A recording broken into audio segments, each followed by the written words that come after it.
on a essayé de sortir de la logique du projet, à vrai dire. D'accord. Et d'être guidé par une logique de travail plutôt que de projet. Donc c'est-à-dire de ne pas focaliser sur la question de l'œuvre, mais sur la question de la pratique. Par rapport à ce qu'on essaye de développer dans les deux compagnies, c'est-à-dire une attention soutenue au travail de l'acteur, il était évident qu'il fallait qu'on ait de la durée pour travailler. Le premier souci, par rapport à des questions de pratique théâtrale, ça a été de se donner un temps. Et pour ça, on s'est mis à deux compagnies pour tenir déjà une année de travail, et puis on s'est donné 3 ans à peu près d'élaboration commune. Et de leur côté, en fait, c'est un collectif d'acteurs.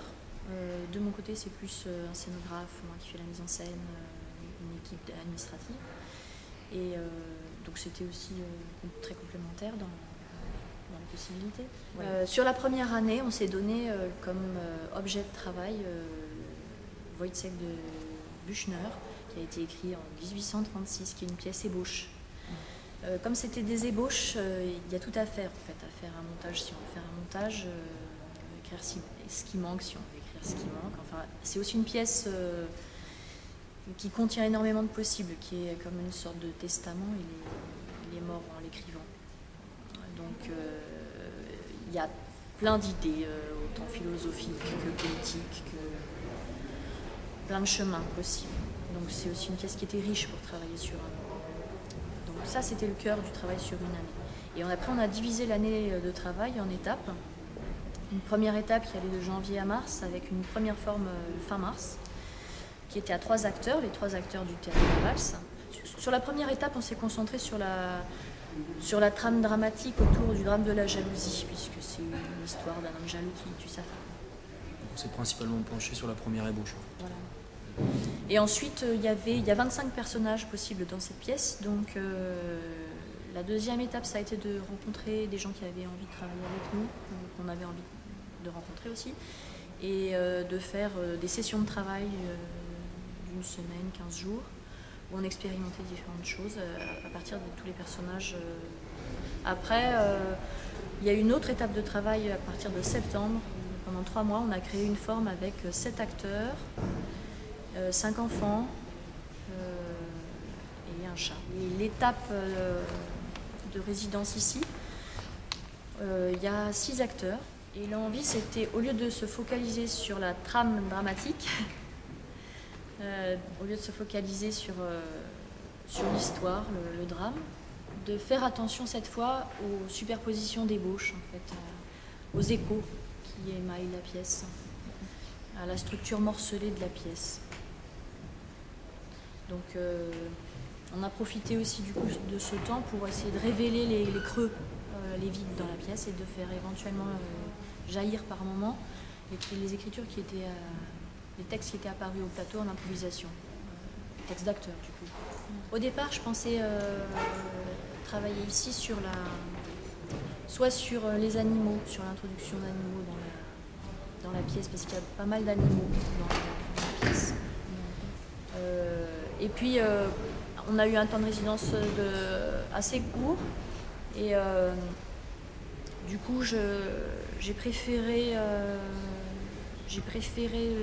refaire une nouvelle forme en dédoublant le couple Marie-Wojciech, puisque suivant les ébauches, Wojciech change de nom, sa compagne aussi. Une fois elle s'appelle Marie, une fois Louiselle, une fois Margrethe. Donc j'ai joué comme ça sur les multiplications de personnages qu'on voit.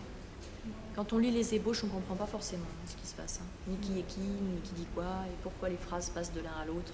Donc j'ai voulu jouer à ça avec les acteurs. Le travail avec l'acteur peut passer par l'élaboration d'une partition physique, un peu comme une chorégraphie. Une partition, c'est au même sens qu'une partition musicale. C'est quelque chose de codé, écrit, répétable.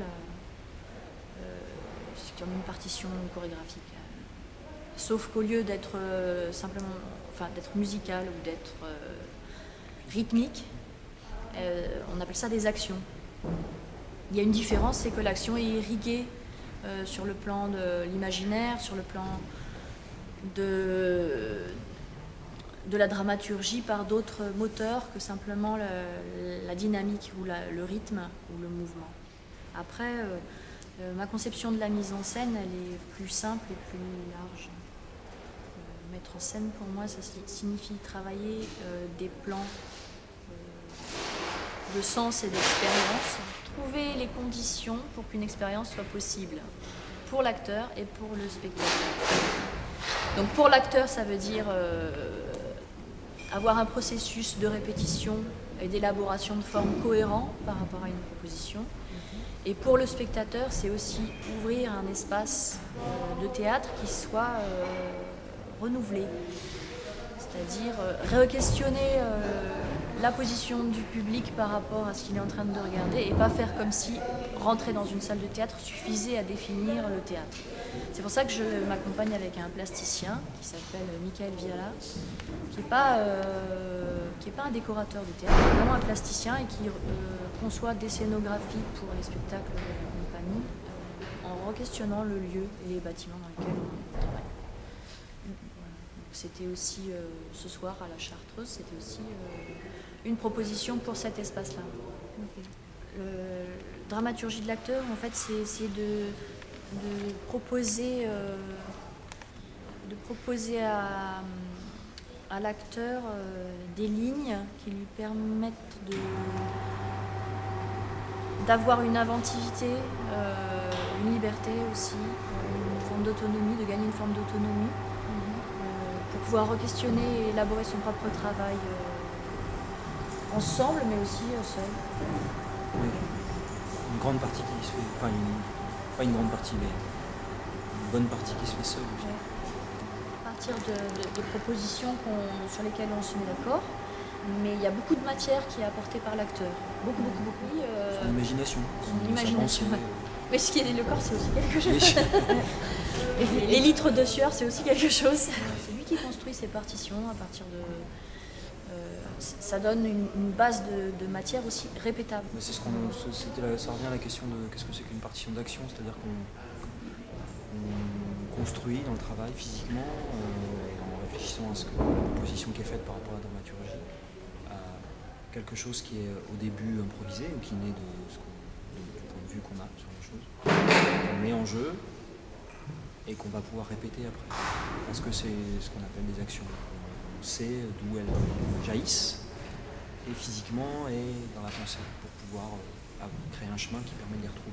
Et à partir de ça, en fait, ça crée juste une matière sur laquelle, avec Marie, on peut travailler en commun. C'est comme un iceberg, il y a ce qui est visible et puis tout ce qui est souterrain. Et après, par rapport au thème des pièces, c'est simplement que... Par exemple, j'ai travaillé beaucoup sur des auteurs allemands. Mais c'est comme si jamais un auteur m'amenait à un autre. Müller m'amène à Walter Benjamin, qui m'amène à Büchner. C'est par constellation, comme ça, de poèmes et de textes et d'idées. Et c'est comme si aussi, avec une pièce, on abordait une facette d'une question et qu'on trouvait dans une autre pièce comment aborder d'une nouvelle manière soit cette question, soit une question qu'on a entrevue en travaillant sur la première question. Donc c'est juste que ça permet de déplacer l'angle d'approche au fur et à mesure. C'est aussi parce que, comme dit Marie, en fait, il y a des questions en fait, et c'est comme si on y répondait. On arrive à ne pas les épuiser en fait. Même au cœur du travail, il y a quelque chose dans ce qu'on fait qui n'est pas tout à fait formel en fait, qui fait que la forme ne clôt pas la question et que même d'une représentation à l'autre, en fait, on continue à discuter sur les endroits où la pièce nous interroge. Donc en fait, si la manière dont tu travailles et dont on est amené à travailler ensemble, c'est de ne pas chercher à répondre totalement à une question en disant ça serait ça la vérité de la pièce de Büchner, c'est ça. Ça serait plutôt de faire autrement, de garder ouverte la question tout en cherchant tout le temps, chaque jour, à y répondre, parfois en se contredisant aussi, en travaillant aussi la contradiction à l'intérieur même de ce qu'on en pense, en se bousculant. Il y a une orientation de lecture, notamment par exemple sur la manière dont on s'est parlé de Wojciech et de Marie. On a suivi une option précise qui est de ne pas faire de Wojciech un pauvre type fou et qui ne pense pas, qui ne réfléchit pas, qui baisse les bras. Trouver une figure plus combative. Et pareil pour Marie, pas faire simplement un agneau qu'on égorge sur l'autel de la folie de Wojciech, mais d'arriver à trouver une vie à cette femme qui soit vraiment vivante, quoi. Tu as une cible avec des objectifs, puis tu tires, peut-être tu la loupes un peu. En fait, tu es atterri ailleurs et puis tu trouves un truc super. C'est plutôt ça, oui. Parce qu'en fait, c'était pas du tout les objectifs que... Au départ, je voulais amener un troupeau de pintades à la Chartreuse, mais après, c'était un peu compliqué. Parce que ça fait des crottes sur le plateau, tout ça. C'est une gestion matérielle qui n'est pas du tout virtuelle. Ça des problèmes. Voilà. Ouais, du coup, tu as pris... Non, puis c'est trop matériel pour être virtuel, une pintade, tu vois. Du coup, en fait, on s'est posé d'autres questions assez rapidement. Et par contre, ce qui a été vraiment intéressant, c'est d'avoir un temps, après la création d'une première forme dramatique, un nouveau temps de recherche, juste après. Parce qu'on a joué... 2 jours avant de venir ici, une forme établie, et on a réouvert un chantier de travail, et ce qui est plutôt rare en fait, hein, parce que souvent on crée, puis après on s'arrête et on reprend. Or là, il y a un continuum, et la possibilité d'avoir cette nouvelle étape de recherche après avoir déjà créé une forme, c'est plutôt très intéressant, parce qu'il y a une pression qui, évidemment, est moins forte pour arriver à quelque chose, et une forme de liberté qui se retrouve aussi. Ça a permis de dégager des pistes que j'avais laissées de côté sur la première forme, de pouvoir les réactiver, ça c'était bien, je trouve. Donc c'était inattendu, mais heureux.